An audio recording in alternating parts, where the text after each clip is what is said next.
Hello दोस्तों, नमस्कार। RJ Hindi कहानी में आपका बहुत बहुत स्वागत है। दोस्तों, कहानी का पूरा आनंद लेने के लिए वीडियो को लास्ट तक देखें। अगर कहानी पसंद आए तो चैनल को जरूर सब्सक्राइब करें और वीडियो को लाइक करें। तो दोस्तों चलिए शुरू करते हैं।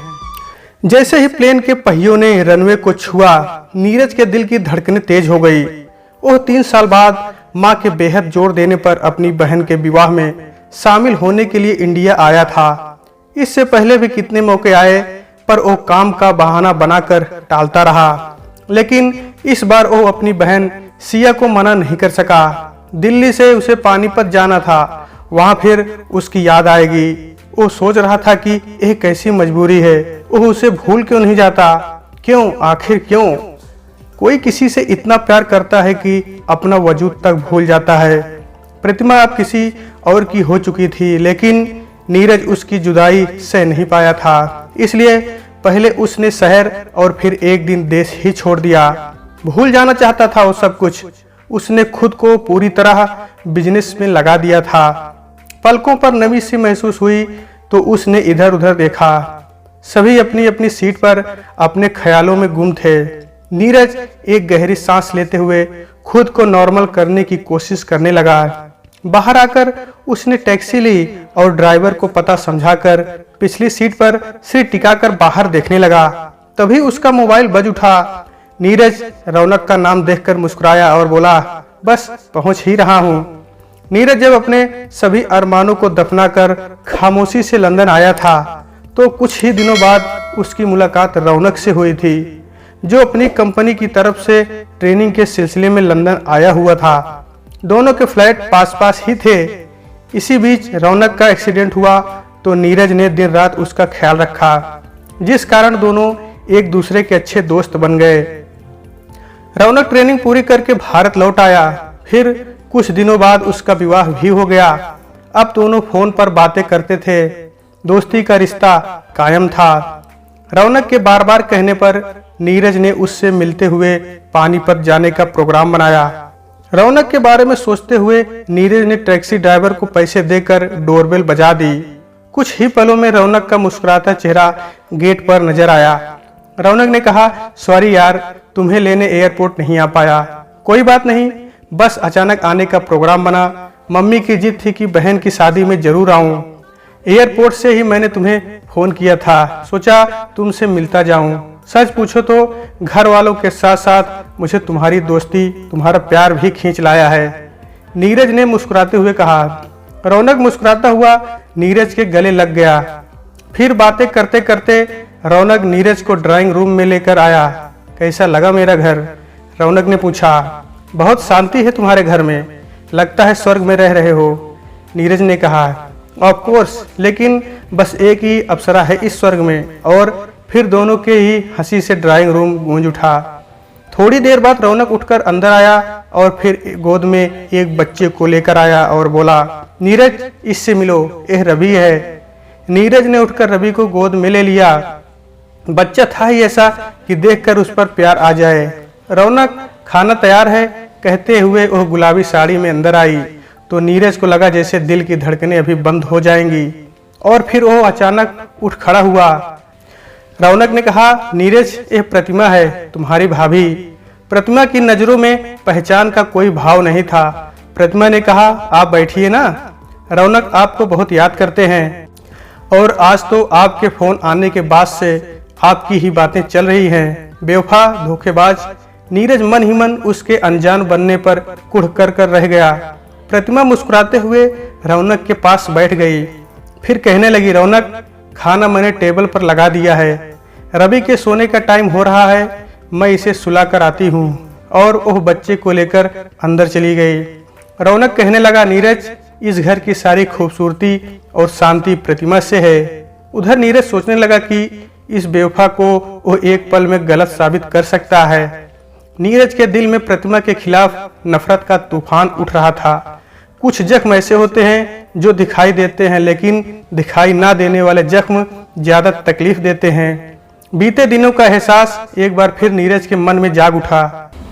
नीरज ने सोचा, यकीनन मेरा डर प्रतिमा के दिल में उतर चुका होगा। फिर वह बोला, रौनक, भाभी हमारे साथ खाना नहीं खाएगी क्या? रौनक बोला, तुम शुरू तो करो, मैं बुलाता हूँ। लेकिन रौनक के बुलाने से पहले ही प्रतिमा आ गई और आते ही कहने लगी, मैं रवि को सुलाने गई थी, वैसे मुझे भी बड़ी जोर की भूख लगी है। और वो कुर्सी खींचकर नीरज के सामने बैठ गई। नीरज सोच रहा था, यह प्यार भी अजीब चीज है। हम हमेशा उसी चीज से प्यार करते हैं जो हमारे बस में नहीं होती, सब जानते हुए भी मजबूर हो जाते हैं। प्रतिमा का चेहरा आज भी खिलते गुलाब जैसा था। आज भी उस पर नजरें टिक नहीं रही थी। जब तक लड़कियों की शादी नहीं हो जाती तब तक उन्हें लगता है वे अपने प्यार के बिना मर जाएंगी, लेकिन फिर वही लड़कियां अपने पति के प्यार में इतना आगे निकल जाती हैं कि उन्हें अपना अतीत किसी बेवकूफ़ी से कम नहीं लगता। नीरज के मन में आया कि वो उसके हंसते बसते घर को बर्बाद कर दे। अगर वो बेचैन है तो प्रतिमा को भी कोई हक नहीं है चैन से रहने का। रौनक ने कहा, नीरज तुम खा कम और सोच ज्यादा रहे हो। नहीं, ऐसी बात नहीं। रौनक के कहने पर नीरज चौंक गया। लगता है खाना पसंद नहीं आया आपको, प्रतिमा कहते हुए मुस्कुराई। नीरज ने कहा, नहीं, खाना तो बहुत टेस्टी है। प्रतिमा खाना बहुत अच्छा बनाती है। रौनक ने कहा तो वो हंस दी। फिर उठते हुए बोली, आप लोग बातें करो, मैं चाय बनाकर लाती हूँ। कुछ ही देर में प्रतिमा ट्रे उठाए आ गई और बोली, आप बता रहे थे आपके दोस्त शाम को चले जाएंगे, कम से कम एक दिन तो आपको इन्हें रोकना चाहिए। नीरज उसकी बातों से हैरान रह गया। उसके हिसाब से तो प्रतिमा उससे पीछा छुड़ाने की कोशिश करती। रौनक बोला, अरे मैं कहाँ जाने दूंगा इसे, कम से कम एक दिन तो इसे यहाँ ठहरना ही पड़ेगा। फिर नीरज ने भी ज्यादा नानुकुर नहीं की। वह मन में प्रतिमा से सारे हिसाब बराबर करने का फैसला कर चुका था। चाय के बाद रौनक उसे थोड़ी देर आराम करने के लिए दूसरे रूम में छोड़ गया।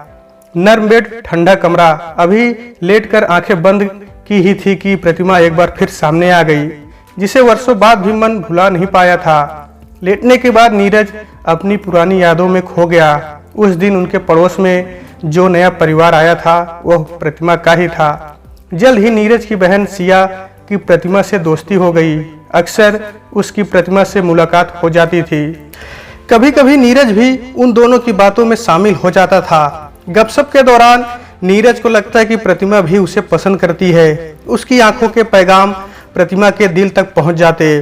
पता नहीं किस पल किस वक्त वो इस तिलिस्म में कैद हुआ था जिसे प्यार कहते हैं, लेकिन उसके दिल की बात कभी जबान तक नहीं आई थी। घर में बड़ा बेटा होने के कारण नीरज माँ बाप का दुलारा था। नीरज ने MBA करने के बाद जब बिजनेस शुरू किया तो उसकी इच्छा देखते हुए उसकी मम्मी ने प्रतिमा की जन्म पत्री मांग ली थी, लेकिन जब वो नहीं मिली तो दोनों के परिवार वाले इस रिश्ते के लिए तैयार नहीं हुए।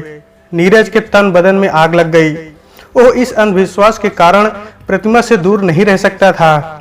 अतः उसने मन की तसल्ली के लिए सिया को प्रतिमा के मन का हाल जानने के लिए भेजा। हालांकि अब तक प्रतिमा से उसकी कोई ऐसी गंभीर बात नहीं हुई थी। फिर भी अगर वो नीरज का साथ दे तो वे कोर्ट मैरिज कर सकते हैं। लेकिन प्रतिमा के जवाब से नीरज के दिल को बहुत ठेस पहुंची थी। प्रतिमा का कहना था कि वो नीरज की भावनाओं की कद्र करती है, वो उसे पसंद करती है, लेकिन वो विवाह माता पिता की सहमति से ही करेगी। नीरज का बुरा हाल था। वो सोचता वो सब कुछ क्या था, वह उसे देखकर मुस्कुराना, उससे बातें करना। क्या प्रतिमा उसकी भावनाओं से खेलती रही? नीरज को एक पल चैन नहीं आ रहा था। उसे लगा प्रतिमा ने उसके साथ धोखा किया है। उसके बाद उसकी प्रतिमा से बात नहीं हुई।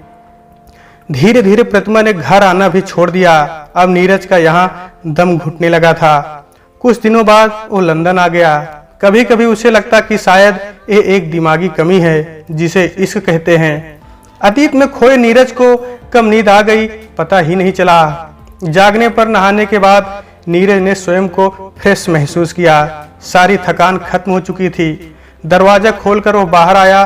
प्रतिमा चाय की ट्रे मेज पर रखी रही थी। हल्के मेकअप ने उसके चेहरे को भी और निखार दिया था। नीरज की नजर प्रतिमा के चेहरे पर जमकर रह गई। फिर उसने पूछा, रौनक कहाँ है? कुछ सामान लेने गए हैं, आते ही होंगे, प्रतिमा ने जवाब दिया।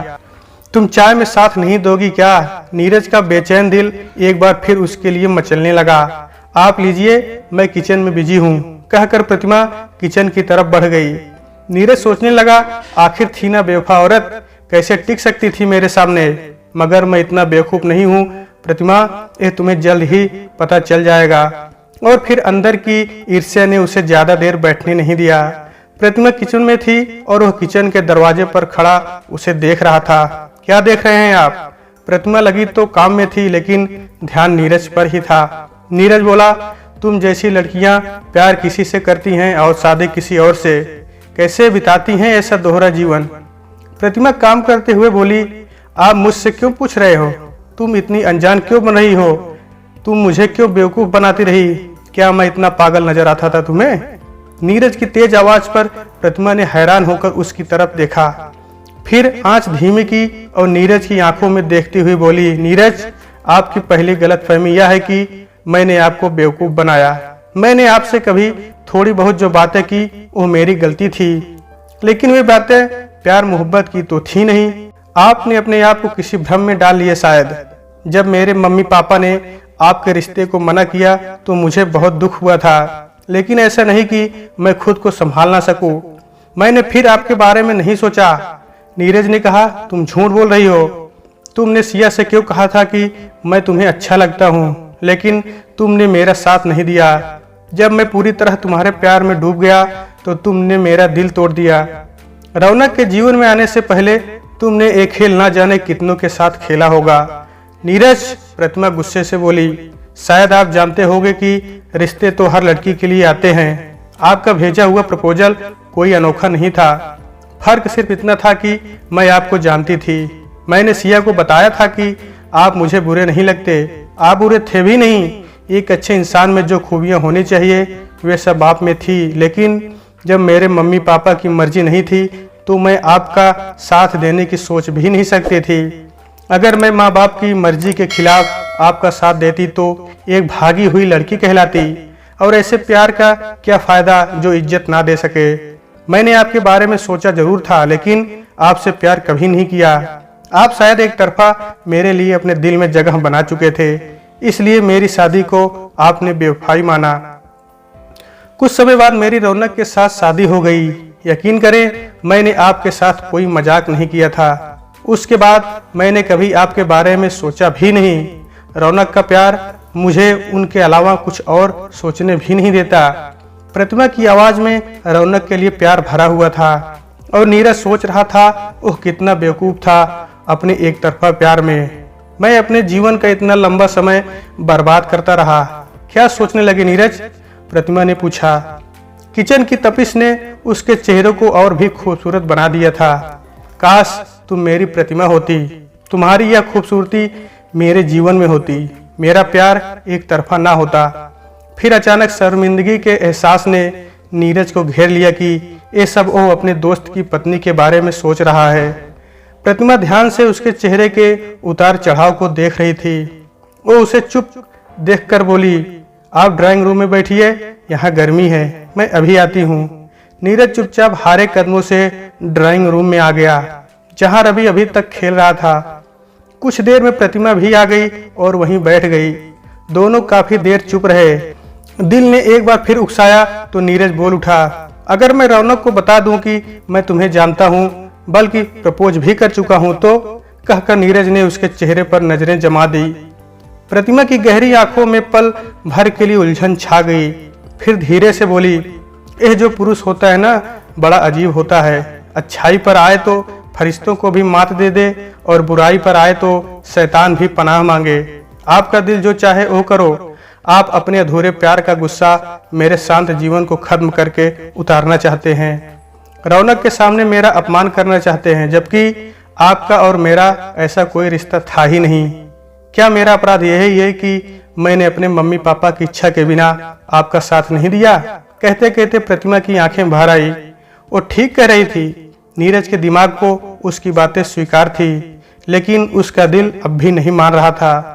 और फिर दिमाग दिल पर हावी हो गया। नीरज ने महसूस किया कि दिल और दिमाग में रस्सा कसी चले तो दिमाग की बात मान लेनी चाहिए। इसलिए शायद कुदरत ने बुद्धि को हृदय के ऊपर बैठाया है।